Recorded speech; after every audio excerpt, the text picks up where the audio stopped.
انت هتبقى كنت هموت واقولها. طيب ادفع الجرس. وانا بقى شفت اخويا بيبص وراه، رحت قفشاه بقى من قفاه. زمان الحب كان مقدس، كان فيه مجهود كبير، كان فيه اغاني لأم كلثوم، عبد الحليم.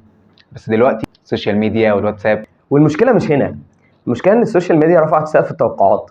يعني تجيب ورد تسالك فين التشيز كيك، تجيب التشيز كيك تسالك فين الخاتم. طبعا لو لبست في الخاتم يا معلم قول على نفسك يا رحمن يا رحيم. وعشان ما تتعورش في فلوس كتير قررنا نفتح النهارده ملف السوشيال ميديا والحب زمان والحب دلوقتي، ونعرف ازاي السوشيال ميديا لعبت دور في كل ده. ومعانا كمان مروه الاخصائيه النفسيه اللي هتوضح لنا القصه دي النهارده بطريقه ومن زاويه علميه. خلينا نشوف الموضوع مع بعض ونعرف ليه الناس ما بقتش تحب زي زمان، وليه سقف التوقعات ارتفع. يلا بينا نبدأ. يلا بينا. زمان الحب كان رحله، يعني الواحد ممكن يجري ورا واحده 3-4 شهور عشان بس يشوف منها نظره، او عشان يقول لها كلمه او يسمع منها كلمه. الجواب كان ممكن ياخد اسبوعين عشان يوصل، وفي الاخر بعد كل اللهفه والشوق ده تفتحه تلاقي عزيزي بلال نهارك سعيد او العوافي. حاجه تجيب ضغط. يعني مش عارف الناس في الثلاثينات كانت بتعيش ازاي بجد. انا متضايق. مش كان الحب ليه قيمه. ايه؟ كان الحب ليه قيمه. ما كانوا برضو ايوه، ما كانت بتقول لك عايزه مهر 5 جنيه. 5 جنيه دول كان ابوها ما يعرفش يجيبهم طول حياته. ده ايجار البيت كان نص جنيه بجد والله. زمان الحب فعلا كان فيه صعوبة، وده اللي كان بيزود قيمته عند الناس. لما بتحارب عشان حاجة بتقدرها أكتر، بتتمسك بيها وبتحترمها وبتبقى عايز تحافظ عليها. زمان كان الواحد لازم يعدي حواجز كتير جدا، ابوها، الجيران، اخوها الكبير.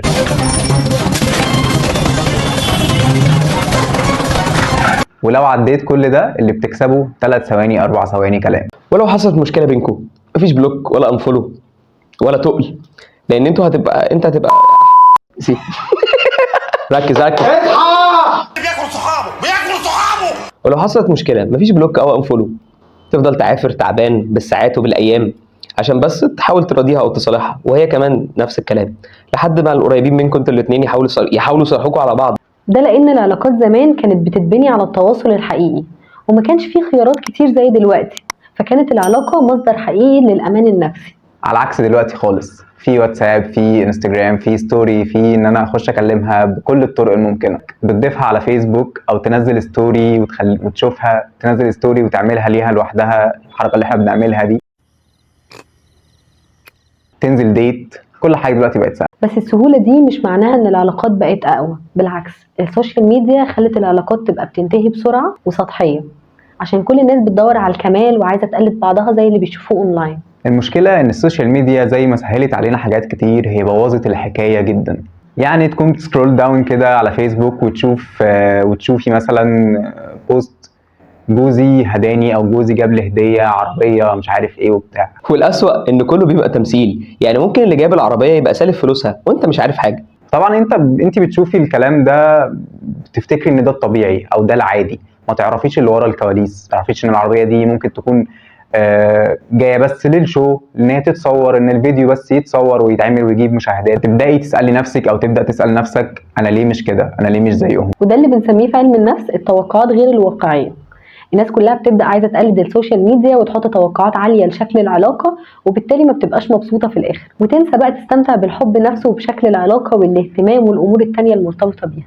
بص، الحب الحقيقي مش في الهدايا الكبيرة ولا الشو ولا المنظرة ولا الصور الكتيرة اللي مليانة فلات. الحب في التفاصيل الصغيرة، كلمة بسيطة، مساعدة بسيطة، إحساس متبادل، احترام متبادل. يعني لو جبت وردة بسيطة ونيتك صافية هتفرق أكتر من 1000 عربية. والعلم بيقول إن العلاقات الصحية قايمة على 3 حاجات: الثقة والتواصل والنسوان والاهتمام المتبادل، ودول أهم بكتير من المظاهر.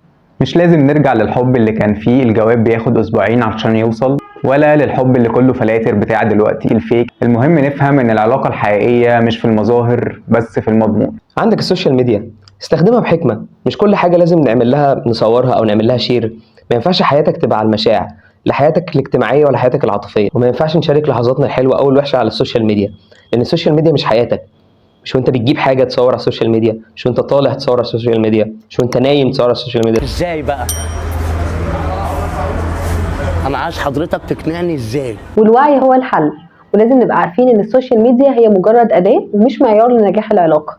الحب الحقيقي مش محتاج فلوس كتير، محتاج وقت واهتمام واحترام. ولو عاوزين علاقة ناجحة شيلوا المقارنات اللي على السوشيال ميديا من دماغكم.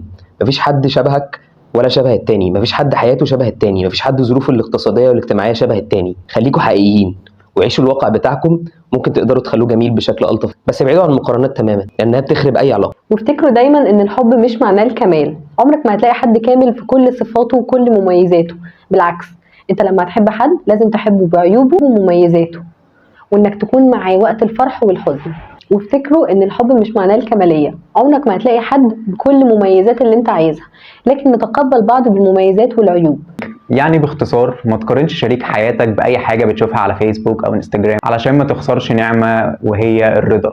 وتأكد إن حياتك اللي أنت عايشها هي الحقيقية وهي الطبيعية مش الفيك. ما تنسوش تقولوا لنا رأيكم في التعليقات، الحب زمان أحلى ولا الحب دلوقتي؟ ما تنسوش اللايك والشير وسبسكرايب، كنت هموت وأقولها لايك شير سبسكرايب وتفعلوا زر الجرس. وما تنسوش تعملوا لايك وشير وسبسكرايب عشان تشوفوا كل جديد. وما تنسوش تقولوا لنا رأيكم في الكومنتات، حب زمان أحسن ولا دلوقتي؟ وطبعا في النهاية ما تنسوش تقولوا لنا رأيكم في الكومنتات، هل الحب زمان أفضل ولا دلوقتي؟ وهل السوشيال ميديا أثرت علينا بشكل إيجابي ولا سلبي؟ وما تنسوش تعملوا لنا لايك وشير وسبسكرايب وتفعل زر الجرس.